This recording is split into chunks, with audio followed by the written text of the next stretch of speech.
Okay, Chris, we're going to look at this mainly from just this view. I think this is the biggest stuff we want to knock out first. Just a little recap from the analysis that you got on V1, the first video. Looking at our current movement, I'm going to look at this just left hand only initially, lead hand only. Okay, we're looking at a movement to where the lead arm's working inward. Okay, a little bit more than we saw with the Charles Howell, or what we would consider pretty neutral.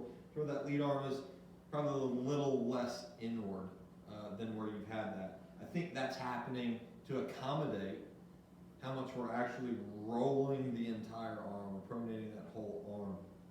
So you saw the first movement I made. The lead arm working inward with zero wrist movement would have a very shut and de-lofted club face. Obviously probably not what we want, and we're seeing the club head would be on the outside of the hands. Okay, so when we pair the two movements together of that lead arm not quite going as inward, we could have a little bit of rotation out of the forearm and a little bit of hinge out of the wrist. And at that point, we would have created a very neutral movement. So in short, right now, we have really no verticality or hinging up, radial deviation, the fancy word for that piece right there. We're in a lack of that, and we have an excessive amount of internal rotation out of this lead arm.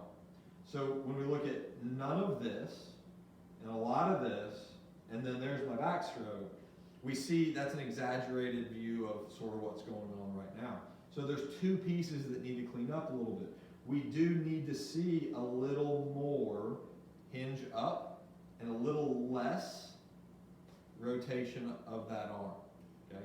Those two things alone, generally what I see is when we ask somebody to be a little more vertical, we generally don't see this arm go inward as much. I would usually see those two things go hand in hand and us not have to worry about a bunch of stuff, but really if there's a little more verticality out of the wrist to get that shaft up just a touch earlier, we generally see a cleaning up of how much that arm goes backwards. And if we have more of that on the spectrum of things that pair up together, it's okay if that arm is in slightly. So the big piece for me is in backstroke, instead of feeling like there's really no movement to where almost you're nearly in line, lead arm with the shaft, compared to what we saw out of Charles, which is much more hinged. Okay, we need to be somewhere in the middle of those two things. We don't need to have virtually no wrist movement. We need to have a little bit of that, and we look at what happens from down the line view. That's what gets the club head up appropriately, so that now downstroke is set up for us to deliver a little more angle of attack, which is probably necessary for you, and it puts it on the arc that is now working around us, versus open and shallow kind of asks us to go the direction that we certainly see you currently going. So the backstroke structure, especially in short swings or wedge play, is a lot more important because you don't have the length of swing and the time to sort of correct some of the not so neutral positions. An example, like in golf swing, if your takeaway is here, that might be okay just depending on what happens in the rest of the backswing to make it appropriate to match up to your downswing. In the short game, when we have shorter movements, there's a lot that has to happen in a short period of time because we don't have the length of swing and the time to correct those things. It's why I sort of pick on backstroke structure a little bit more in short game than I do in full golf swing. So again, just a little recap here.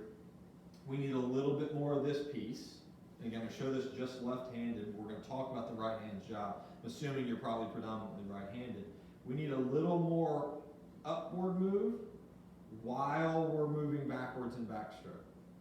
And that lead arm isn't going to get as deep on us. We're thinking that the elbows and the wrists are going to allow a little more verticality so that we can have a little bit more of a downward force on the club going into impact. Generally what I'm going to see out of club golfers that are struggling with wedge play, generally, they're too shallow with too positive of a swing direction, okay?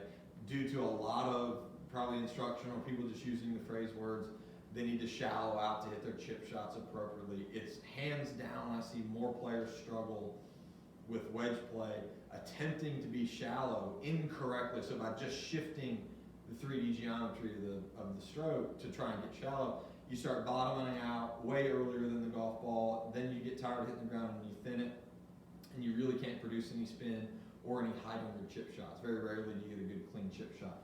The majority of club golfers need the backstroke structured a little bit more vertically so that they can actually then, this is why we need the verticality in the backstroke. If I don't have any vertical piece in this, the only thing I have to hit my golf ball is to sort of drag the club through and throw it outward, okay? I actually, to get clean contact with the golf ball, I need to have some amount of verticality. We're going to talk about the right wrist at this point. It has a little bit more just extension, a little bit of radial or hinging up, just depending on the exact orientation of your grip. But it does need to load the club much earlier. If you notice in the face-on view between yourself and Charles Howell, you don't get the club to parallel to the ground until there's a massive separation here, if we were just to look at it, from sort of your hip gate to the butt of the grip, where we see most of our better pitchers and chippers of the golf ball. That thing's close to parallel to the ground by somewhere around mid-thigh or outside of the thigh. The only people that are very successful that are that wide, there's a couple that are really good pitchers and chippers. Steve Stricker comes to mind, but he, to match up with that, it is not in here.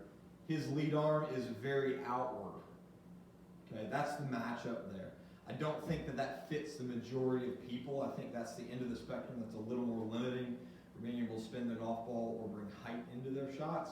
So when I've got the option, I generally like to see a player increase verticality a little bit earlier, or what we would like to call that, you're just sort of loading the club up. You're getting a little load into the wrist to where if there was an object underneath this, if I came and put my hand here, you could push the club down into my hand. That's the verticality for downstroke that we're going to need, that's going to give us the appropriate angle of attack and put us on a less shallow and outward path to where that verticality can actually allow us to come downward and inward, which in 3D turns into a pretty neutral club path with a low point that's much closer to the golf ball.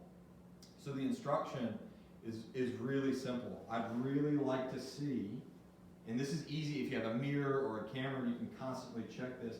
I want to see this cleaned up. I want to see, I'm going to give you a little checkpoint. I want to see by the time the grip is by the edge of your thigh, I want to see the club parallel to the ground, okay? And I want to see a lot closer the club head matching the hands. Lead arm not across the body as much. It's really your couple of checkpoints. I want to see the club parallel by the time it hits the edge of the thigh. Club head and hands getting a little bit more in the same spot, and the left arm not as across the body. What we're going to do at that point is you have then created a little bit more vertical backstroke by nature. At that point, you're allowed to release that. That's the downward part of the stroke. It's not that once we have created that verticality, the hand path and the grip need to go downward to the ball. That would not be successful either. Once we've created this wrist angle change and the verticality in the shaft, that's what we get to start throwing as we're pivoting. That's how we create the appropriate angle of attack with loft on a pretty neutral swing path. Okay? We can't really get loft and angle of attack when we haven't created the availability for downward force on the golf club. Properly setting the wrists and creating the necessary verticality and backstroke is probably 90% of what I have to do with club golfers that have, whether on their own or through conceptual ideas given by others, trying to shallow out, they end up going sort of that direction as an exaggeration. More often than not, you're going to end up with ground early, or you're going to miss the ground and thin it, and you're probably seeing a lot of your pitch shots that initially have kind of gone out to the right. So the reaction for a lot of players then is to try and be pretty active with the face, okay, which is also not a good situation because now we're having a massive amount of face angle change, not just left and right, but loft is impossible to control at that point too.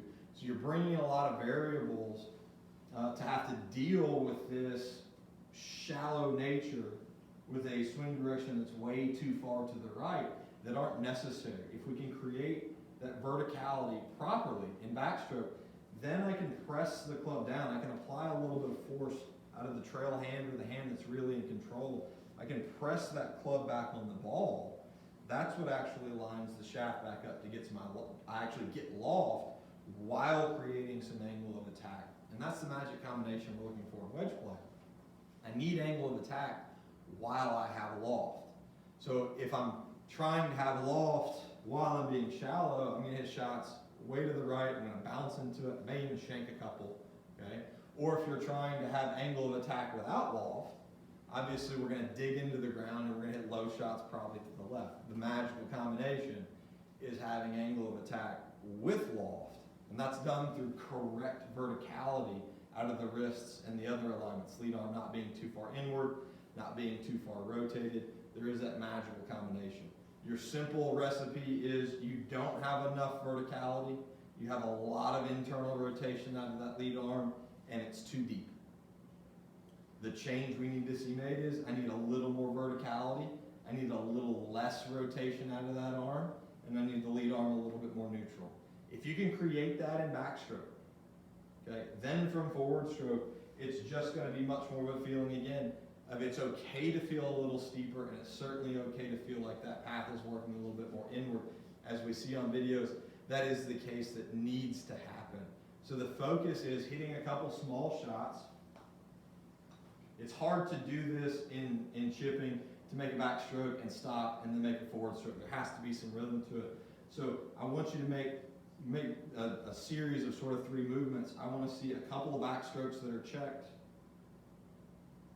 Okay, and then I want to see one of those where there is an effort and a feel for that right hand to load the club, the verticality that's created out of the right wrist angle change.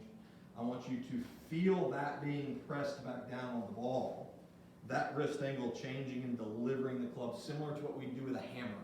If I turn this sideways and it's a hammer, I'd never hammer a nail like this. There would be a loading of the hammer along with some pivot, and I'd deliver that hammer back into the nail through some of that wrist angle change while I'm pivoting. If I were going to give you an analogy, that's what I'd give you. So some of those practice strokes can even be right hand only.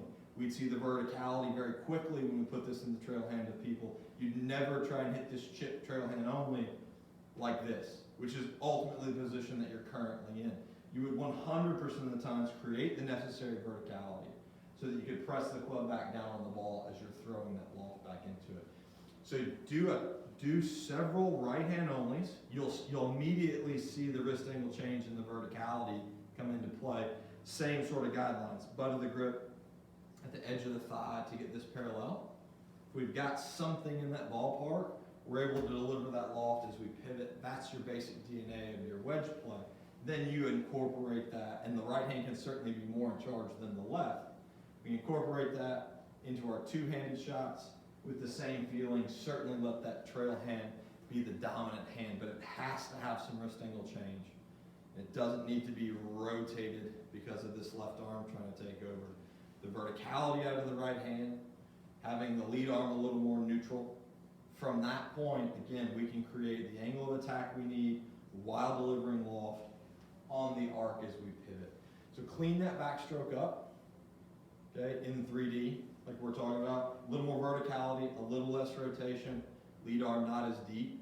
From that spot, let the right hand, let the load out of the right hand that we're now creating be what delivers the club to the ball a little bit more consistently. Yes, you'll be a little steeper. Yes, you'll have a little more loft. It's going to feel like you're going left. But steepness is what scares people. As we can deliver this club and get rid of this right hand, that's the bounce being exposed to the ground. The steepness is fine because the bounce is going to hit the ground. That's ultimately what we're after. Clean up the backstroke. Start reacting to the new position. I think you'll certainly see an improvement in, one, the strike to the golf ball and not the ground early. But I think you'll actually be able to see the golf ball go up a little bit easier as well. Give those things a try. Spend a little time practicing. Indoors, outdoors, doesn't really matter. And give that a little bit of work. Shoot me another little down the line, or both videos down the line and face on. Let me take a little checkup on you after you get a little time in. But you don't have a lot wrong. It's just a little bit of the cleaning up of the backstroke and then a little bit of a different concept for downstroke. And I think you're going to have a lot of this cleaned up pretty quickly.